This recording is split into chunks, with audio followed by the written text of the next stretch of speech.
Over on the Theories of Everything podcast, there was one interview, particularly Leo Gura's from actualize.org, where him and the host Kurt were talking about the relationship between language and reality. And I saw this a while back, so I don't quite remember the timestamp, and it is a long interview. So unfortunately, I have not gone back through to reference you over to where in the interview that took place. So I'm kind of just going off memory here.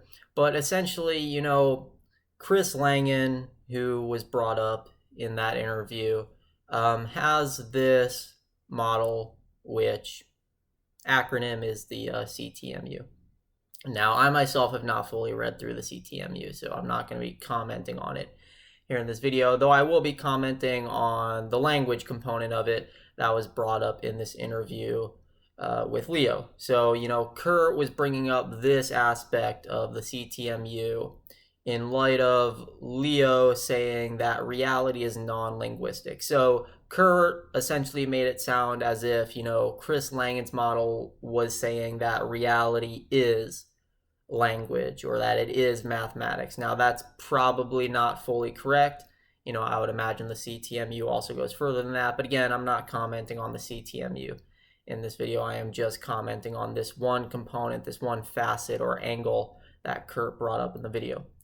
So he was saying okay, in Chris Langan's model or his theory of everything, reality is language or is a language, whatever is the best way to phrase that. Again, I'm not fully informed on that.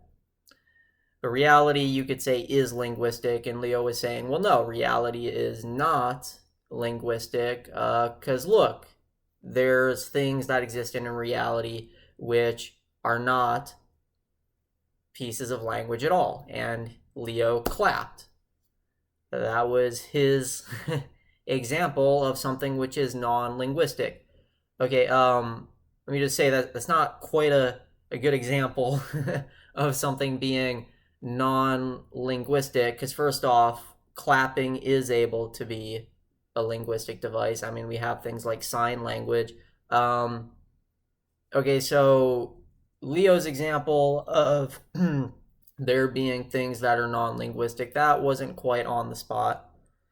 So then what do I think of the other side, the other extreme, which is the notion that Kurt brought up of, okay, reality is linguistic.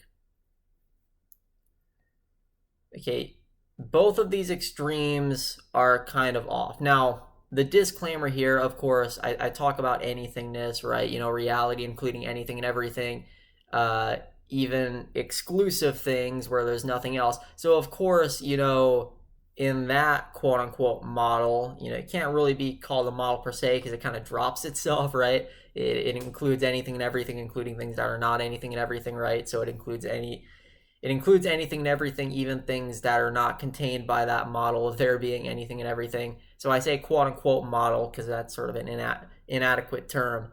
But in that quote-unquote model, of course, then it's going to be possible for just Leo's theory of everything to be true and nothing else. But then it's also going to be possible for just each other individual specific theory of everything, including Chris Langan's, to be true, and none of the others. Of course, this is going to sound very strange. Like, how can something be true on its own individually and none of the others are true, but oh wait, then they are also true, right? We typically think they're either all true at once or only some of them are true at the exclusion of others, or only one of them is true at the exclusion of others, or none of them are true.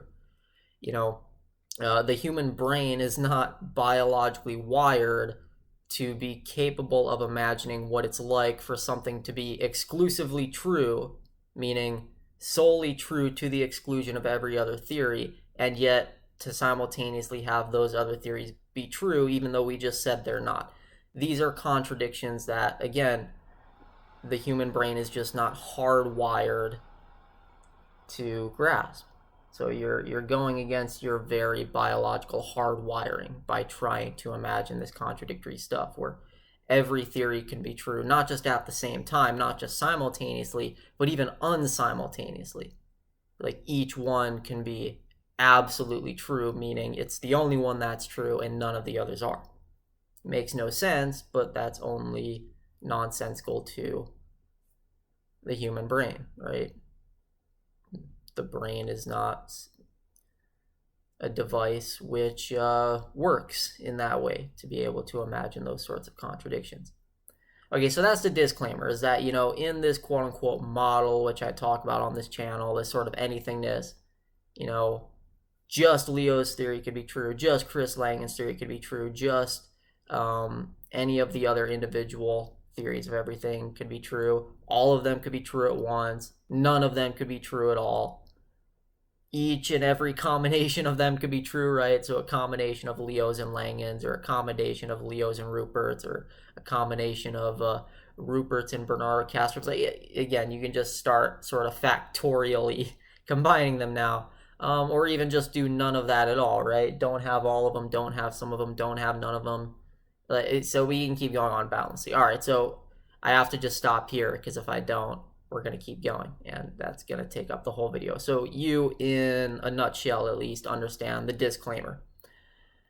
With that said, though, for the purpose of sheer relevance, so that I am able to speak and continue on with this video, I'm going to say that despite the fact that anythingness includes Langan's theory of everything and Leo's theory of everything, I'm going to say that I don't quite agree with either of those theories of everything, just in terms of language. Again, I have not studied Chris Langan's CTMU, so I cannot really comment on that as to what I think about it. But just talking about the linguistic component, which Kurt brought up, which again may or may not really be reflective of the CTMU, I cannot say, since I have not read it all the way through.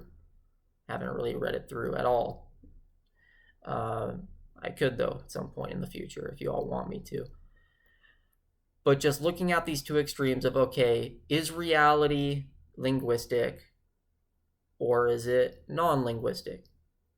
Kurt was bringing up the notion that it's linguistic and referencing Langan's theory to do that. Leo was saying, no, it's non-linguistic. Look, this clap, that's not language. I think that really the truth of the matter on language is that it's actually somewhere in the middle.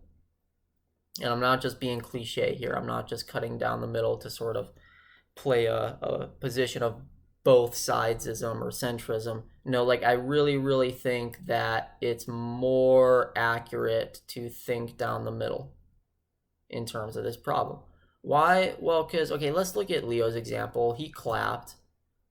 We can use that as language. Again, like I said, we have sign language. There's all sorts of hand symbols and physical symbols. I'm sure there's languages that exist out there. Even if not sign language, I'm sure there's others which do use clapping. For all I know, sign language itself already has a clap. I don't know sign language. That's not something I'm dialed in on or anything that I've read about. So for all I know, there is clapping in sign language. But even if not in sign language, I'm sure there's been some cultures throughout human history, or even some cultures that exist today, which use clapping. I mean, there's cultures which use clicking sounds with their tongue as linguistic devices. So we can use all sorts of physical movements as language. So for Leo to clap and say, oh, look, Kurt, there's something that's not language, it's not really a good example. The only reason that clapping isn't a linguistic device, at least with regards to English, is because we have not designated it as such. So rather than saying that reality is linguistic or that reality is non-linguistic, I'm going to say that reality can be designated as linguistic. What do I mean by that? What I mean is that anything and everything here in reality that we're experiencing, we can use any of this as a linguistic device. Okay, so clapping, that's a part of reality. We can use that as a linguistic device. For example, we have in English, we have the B sound for the letter B. What if we wanted to replace the B sound, which I'm making with my mouth, what if we wanted to replace that with a clap? Okay, well, instead of saying bad, I would say add. See, I'm replacing the first syllable with the clap. Before I was doing a B. Now I'm doing a, right? So bad translates to add. See? Or we could knock on a desk, right? We could say add instead of bad. So all sorts of physical movements. We don't even have to use physical movements. We can use physical objects as linguistic devices. We could use this desk itself as a stand-in for the letter B. So instead of using the B, letter B sound, or the clap as a syllable, which stands in for the letter B, we could just use this desk itself. So if I want to say bad, I just point to the desk and then say add. So you have the desk, this physical object, this desk is the letter B. This stands in for the letter B. We are designating it as that linguistic device. So I point at it, here's the first letter, here's the first syllable, and then I have add. And that spells bad. So you can literally spell words with physical objects. We just have to designate them as such, and it's that simple. It really is that simple. A lot of times people overthink, more complex technical subjects like language and reality and all that, but like a lot of times it's complex precisely because it's so simple, right? We designate sounds and objects and letters and symbols as linguistic devices. There's no reason that the B syllable has to look like the B symbol, which we use. We could use this physical desk in place of both the written letter and the spoken B sound. We just have to designate it as such. So anything, the walls in this room, I could point to any wall and say, okay, that's going to stand in for the letter I. So if I want to spell infection, instead of writing the I symbol, I point at the physical wall. That's the written I symbol, and then I write N, F, E, C. I write all the other symbols. That wall over there, that physical wall, that's my first symbol. That's the letter I. And then I just write the rest of the word. I write the other letters. That's it. So Leo's example of clapping, okay, you see the only reason that a clap would be non-linguistic is because we have not designated it as linguistic yet. We could very well decide right now that is the letter B, or that physical wall is the letter I, or that this physical desk is the letter B. But see, this is different than the other extreme, which Kurt brought up, where reality is linguistic, or reality is a language. We're not saying that, right? There's nothing inherently linguistic about reality. There's nothing inherently linguistic about this desk. This desk only becomes a linguistic device as soon as we designate it as one. It doesn't start out as the letter B. It becomes the letter B as soon as we designate it as the letter B. So reality is not inherently linguistic.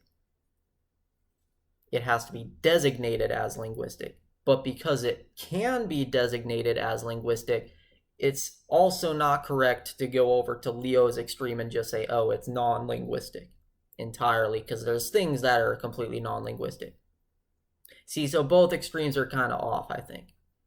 I think this is the cleanest way to conceptualize it, is that you don't want to go to one extreme and say that reality is inherently linguistic. You also don't want to go to the other extreme and say that it's not linguistic. No, you say it can be designated as linguistic. Anything and everything in reality can be designated as linguistic. Now, yes, given triviality and anythingness, we could talk about things which cannot be designated as linguistic, but we're just limiting ourselves here on purpose. We're not focusing on those things which, yes, of course, are going to be out there. But just speaking purely in terms of what's relevant to us, everything here in this experience in front of us can most certainly be designated as a language. So we don't have any reason to talk about stuff that's purely non-linguistic. Because we could use the entire universe. I could just point up at the night sky, like point at the universe, and that's the letter A. So instead of spelling action, right, like writing the A symbol first, I could point at the universe, right? Of course, I could point any direction and I'd be pointing at the universe, right? But if I just wanted to show you that I'm pointing at the universe by like pointing up in the night sky, I'd do that. instead of writing the A symbol, and then I just write all the other letters, and there you go. We've spelled out the word action. That's just as effective. It may feel weird, like, Ethan, why would we point up at the sky and then write CTION? Wouldn't it just be easier and more efficient to write ACTION? Well, yeah, of course it would be more efficient. That's why we use letters. It's not because that's the only correct way to spell words. We use letters because they're more efficient. It's more efficient to use written symbols than it is to point at a physical object or point up at the universe. But see, that's purely for efficiency's sake.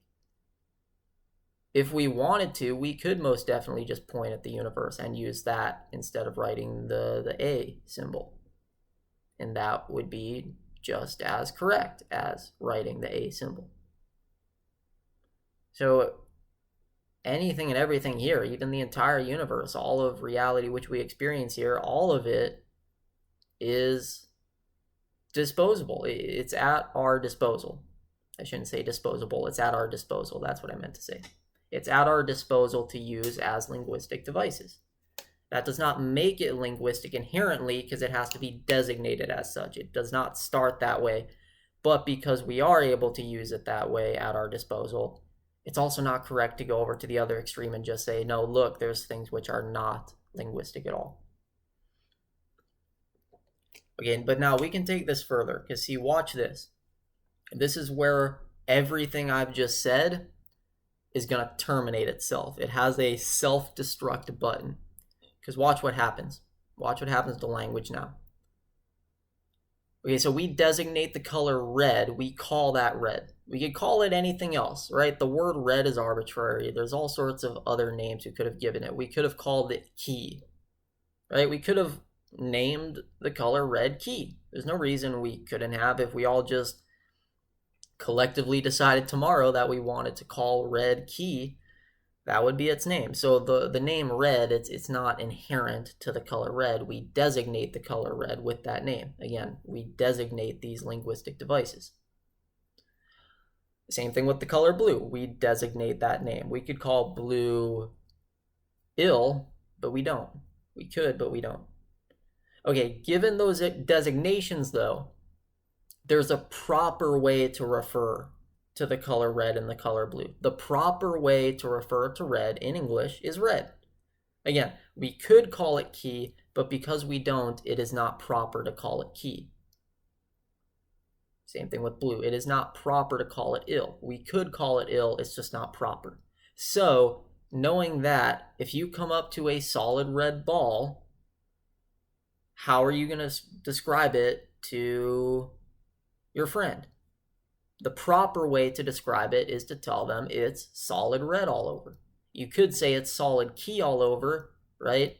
But given the collective designation, that's not the proper way to describe it to your friend. The proper way, given our collective designation, is to say it's solid red all over, not that it is solid key all over.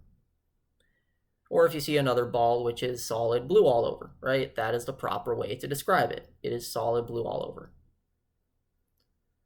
Okay, now let's say you walk upon a ball where half of it, right, like one side is red and the other side is blue. Okay, again, we designate all these linguistic terms, so we could have just invented a new name for like half red, half blue. Like we could call that a new color. We could have done that. Instead of saying, oh, this ball is half red, half blue, we could have just invented a new name for it as a new color and called it Cree. So when we say that a ball is Cree, what that would mean is the ball is half red, half blue.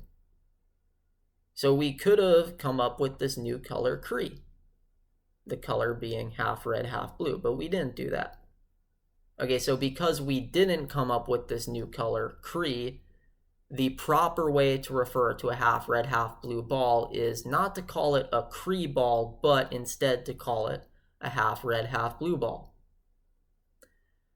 All right, but now let's say you were to experience a contradiction and you were to see a ball which is solid red all over, inside and out, yet also blue. I've talked about this before, right? So it's not overlapping, you're not seeing double, it's not like blue overlapping red. No, it's completely unified and coherent. It's solid red all over, inside and out, yet it's also somehow blue. If you saw that sort of a contradictory ball, how would you describe that to your friend? Well, again, kind of like how we could have come up with a new name and a new color like Cree for the half red, half blue ball, we could, of course, just come up with a new color name for this solid red all over yet also blue ball. But again, given our linguistic designations, that would not be the proper way for you to describe it to your friend. The proper way that you would describe it would be to tell your friend it's solid red all over yet also blue. Now your friend's going to be like, what? What the fuck are you talking about? A solid red yet also blue ball? Okay, if a ball is solid red all over, then by definition it's not blue. So you're essentially saying, oh, it's not blue, but it's also blue, right? Because as soon as you say it's solid red all over, you are saying that it's not blue.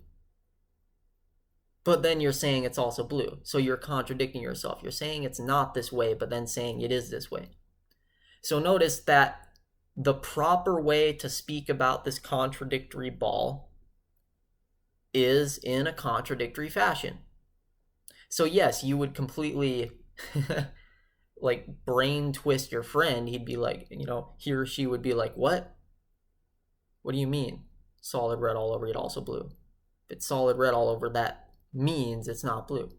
So yeah, you would get them all whacked out, but you would still nonetheless be describing it in the proper way given our linguistic designations for those colors, right? The proper way to describe it is not to come up with a new color name. Instead, the proper way to describe it is that it's completely red, yet also blue. So if reality contains these sorts of contradictory objects, like this completely red yet blue ball, then that means there are things in reality whose proper descriptions would break semantics. They would completely contradict their own meaning. Semantics deals with meaning, right? When we talk about the semantics of a phrase, we are talking about the meaning of a phrase. So the semantics of the phrase solid red ball, which is also blue, that is a phrase which contradicts its own semantics. It contradicts its own meaning. So it breaks semantics. It shatters meaning. It's a meaningless phrase, right? You're saying the ball is solid red all over, which means that it is not blue, but then you're saying it's blue even though you just said it's not blue. So see, we've entered into this meaningless phrase because we've broken meaning precisely because we have broken semantics. So there are objects whose descriptions, even their proper descriptions, given our linguistic designations, even their proper descriptions would break semantics. They would shatter meaning into meaninglessness. Let's take this a step further now. If there are objects whose proper descriptions would break semantics, then there can also be objects whose proper descriptions break syntax. Syntax is a level of information lower than semantics. So semantics deals with the meaning of a phrase, whereas syntax deals with the grammatical structure of a phrase. So for example, the syntax of English is different than the syntax of Spanish. All sorts of different languages exist on this planet, as I'm sure you've noticed, and they all have different syntactic structures. They all have different grammatic formations. For example, this is the easiest example. In English, the adjective always comes before the noun. For example, blue car. What's the adjective? Well, the adjective there is blue. The noun is car. Blue car. The adjective blue comes before the noun car. Whereas in Spanish, the adjective always comes after the noun. Salsa verde, that's green salsa. You put the noun salsa before the adjective verde, which means green. So it's like salsa green, but in English you would just flip it and say green salsa. So they have different syntactic structures. But now see, if there are things in reality where even their proper descriptions could break semantics, then in a boundless reality, there's also going to be able to be things whose proper descriptions would break syntax, such that instead of talking about a ball which is solid red all over yet also blue, instead of describing it as a solid red yet blue ball, there would be objects which I would describe them as ball blue or ball red. So I would put the adjective after the noun. I'm speaking proper English, yet my syntax looks more like Spanish. Now this will confuse you, like, well, wait a minute, Ethan, couldn't you just choose to describe it as a blue ball, right? So you come upon it and you think, oh, it's ball blue. Couldn't you just willingly choose to flip it? Yes, of course, but again, you could have also willingly chosen to call the half red, half blue ball Cree, but you don't. Why? Because the proper description given our linguistic designations is to just say it's half red, yet also blue. Right? So yes, of course, I could willingly choose to call this ball blue anything I want. I could call it chill. But what I'm saying is that the proper description of it, given our linguistic designations, is that I would feel obligated to put the adjective blue after the noun ball, where I flip English syntax into Spanish syntax despite the fact that I am still speaking proper English. So there are objects which we would call red balls, but there's also objects which we would call balls red. Sounds kind of weird, but you get what I'm saying, right? There's objects out there in reality where even their proper descriptions would break syntax. We would put the adjective after the noun, where even though we are speaking proper English, it would look as though we are adopting the syntactic structure of Spanish. This goes further. So we are already breaking English despite speaking proper English, right? We've already broken the semantics of English. We've already broken the syntax of English. Its syntax now looks more like Spanish. We can break English further, again, while still speaking it properly. These objects which we are properly describing, they're the ones which are obliging us to break English despite the fact that we are speaking proper English. So, look back at that solid red yet also blue ball. That object obliged you to break semantics while speaking proper English. Picture now an object which had a color which somehow in some way obliged you to call it verde, like the Spanish word for green. Now, there's infinitely many ways this can be done, and I'm not going to cherry pick one here because honestly, infinitely many ways, like literally anything you could pick out could be the reason. So you might not be able to imagine this like, Ethan, wait, that makes no sense. How would we feel obliged to choose the name verde for the color of this ball? Again, couldn't we just pick whatever name we want? Again, yes, we could pick whatever name we want, just like we could have picked the name Cree for the ball, which is half red and half blue, but we didn't. Why? Because of the proper designations. What I'm saying is that, again, you're not going to be able to imagine how this would be done, but there are objects whose color would oblige you, through adherence to proper description, to call them verde, to literally use the Spanish word for the color green. That is how fucking weird their color would be. You would oblige yourself to call it verde. just like you would oblige yourself to call the solid red yet also blue ball a solid red yet also blue ball instead of some other new color name. So now we're not just breaking the syntax of English to make the syntax look more like Spanish. We are now going so far that we are beginning to introduce Spanish words into English, even though we are still speaking proper English.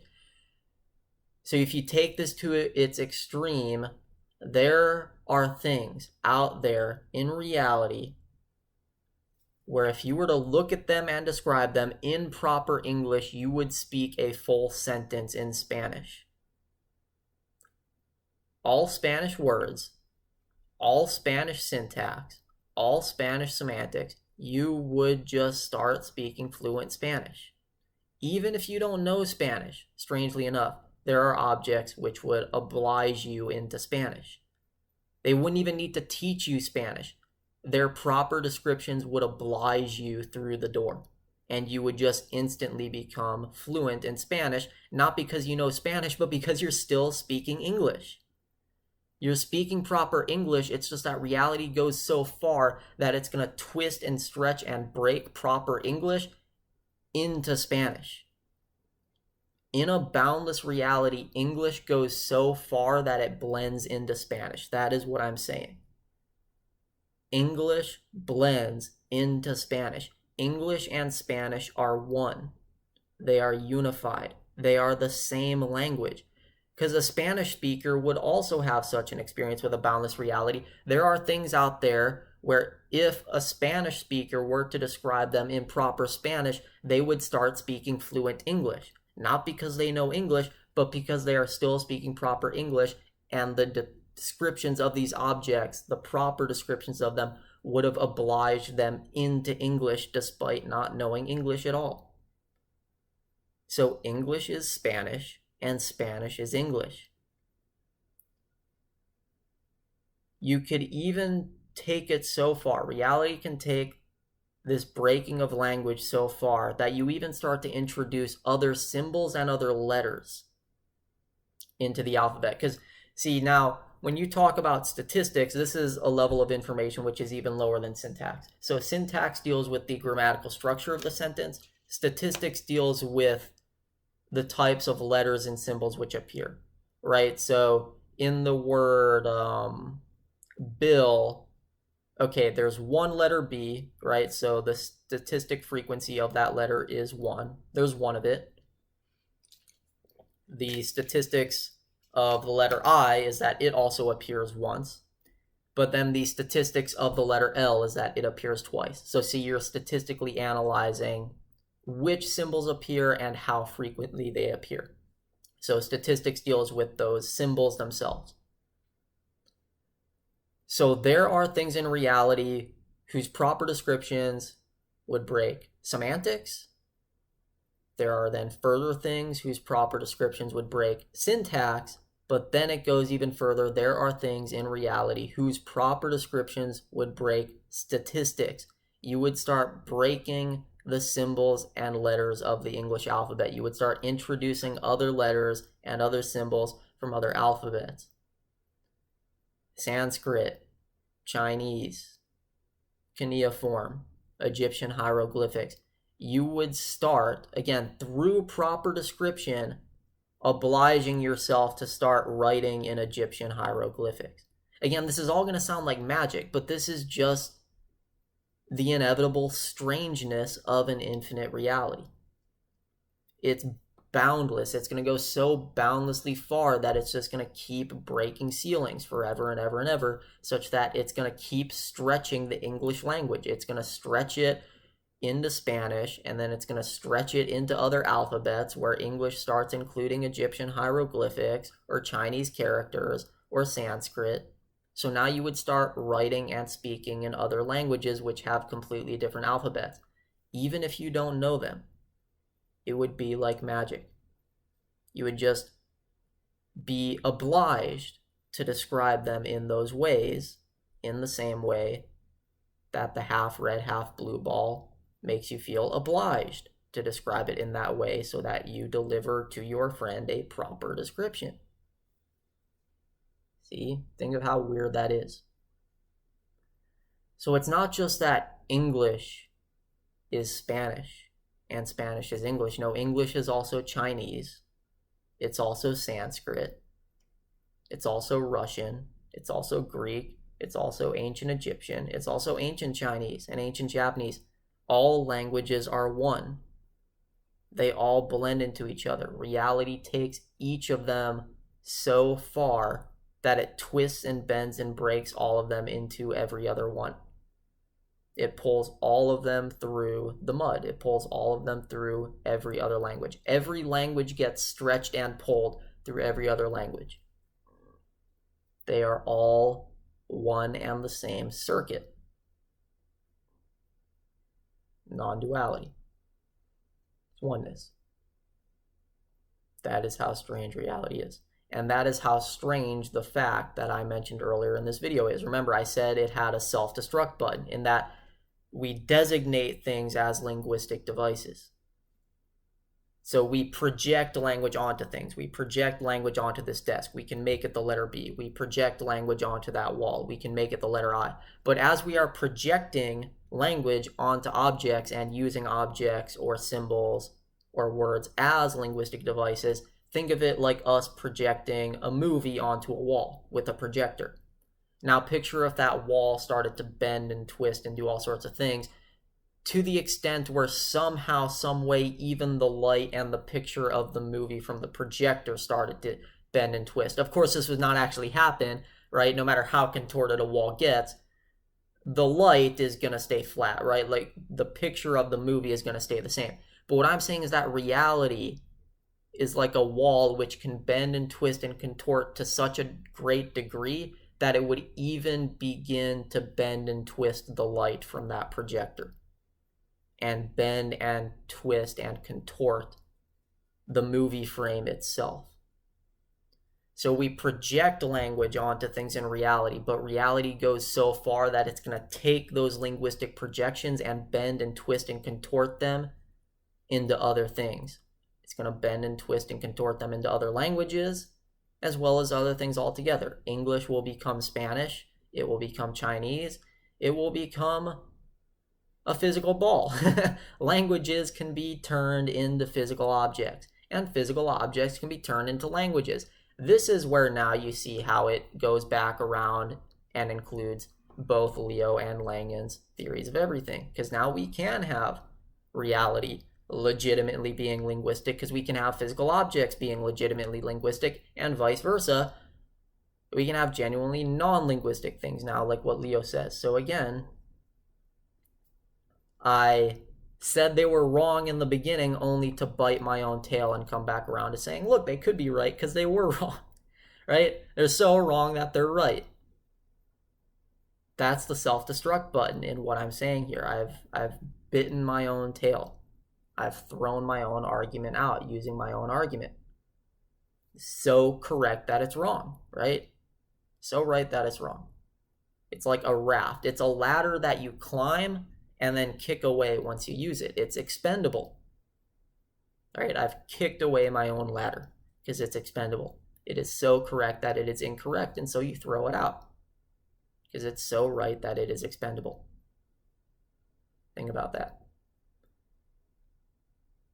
And we say that this is the case with an infinite reality, but even in that regard, reality goes further, because see, infinite reality, that's a semantically proper description.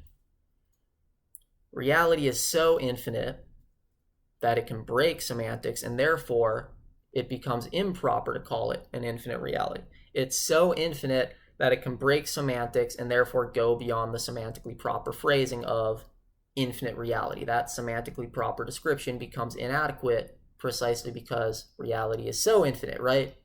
So the description is so inadequate precisely because it's so adequate. So again, there's a self-destruct button.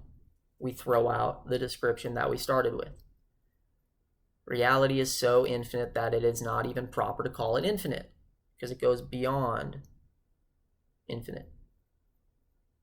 And even going beyond infinite, okay, that breaks semantics, but we can still break syntax and break statistics. There are things in reality which we would just call $//24 rather than infinite. So it starts to just become this jumble of gibberish. It's so infinite that infinite is inadequate as a description, and you start to have these jumbles of gibberish, and even those jumbles of gibberish don't go far enough. Those statistically broken jumbles are not good enough. Just like infinite reality is not good enough. But it is not good enough because of how good it is. Right? Again, it is so correct that it is incorrect. So this is why, people have brought up to me, like, for example, the movie Everything Everywhere All at Once. Like, oh, Ethan, go watch that. There's a lot of similarities between what's depicted in that movie and the sort of anythingness and everythingness, which I talk about here on my channel. And yeah, I will give credit where credit is due. There was a lot of good stuff in that movie. But see, this is one of those rare cases where the real deal is far stranger and far cooler than the movie. In that actual anythingness and everythingness goes so far that it breaks semantics, it breaks syntax, it breaks statistics, and because it breaks all those, it will go past the perfectly semantically proper descriptions of anythingness or everythingness themselves. So notice everything everywhere all at once, that entire phrase is semantically proper. But if reality includes things which can break semantics, that it goes even further than having everything everywhere all at once. Everything everywhere all at once becomes nothing in comparison. Now, instead of everything everywhere all at once, it's so massive and so inclusive that it's $1,2$59x. It's like a statistically broken phrase, right? Reality includes everything, but that is so correct that it is incorrect, because to include everything means it also includes things which break past everything everywhere all at once. It's even more inclusive than that because it is so totally all-inclusive. So this is where even that notion of having everything everywhere all at once, even that is not total enough. You need to drop even that. See, we're doing something very Zen and very Buddhist here. We're dropping even totality, even the totality of having everything everywhere all at once. It's totally everything. We are dropping even that for gibberish, but then we are dropping even the gibberish. And we can keep going. We can drop whatever comes next, and whatever comes next, just keep going, just dissolve into the light. And then drop that light. See? Start knocking on desks. And this is a proper linguistic description. See, so when I said I was speaking literally back in that Free or Knowing video, I meant it. I was speaking literally. This is as proper of a description of things out there in reality as the word red is for red things. I'm obliged to describe them this way. Just like you're obliged to call a solid red ball a solid red ball. I'm not just making something up, I'm giving you the proper description. I'm speaking literally. I'm speaking English. I'm speaking English right now when I knock on this desk. This is English. Everything that I said and did in that Free or Knowing video was 100% proper English. Not just proper English, literal English. Those were literal English descriptions. And yet I broke English. I broke English while speaking 100% proper English. That is how far reality goes. It breaks language even as you use it properly.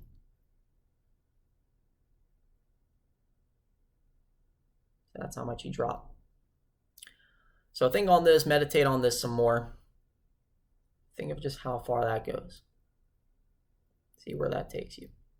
All right, but hope you enjoyed it nonetheless. I'll see you all in the next video. Create a nice day.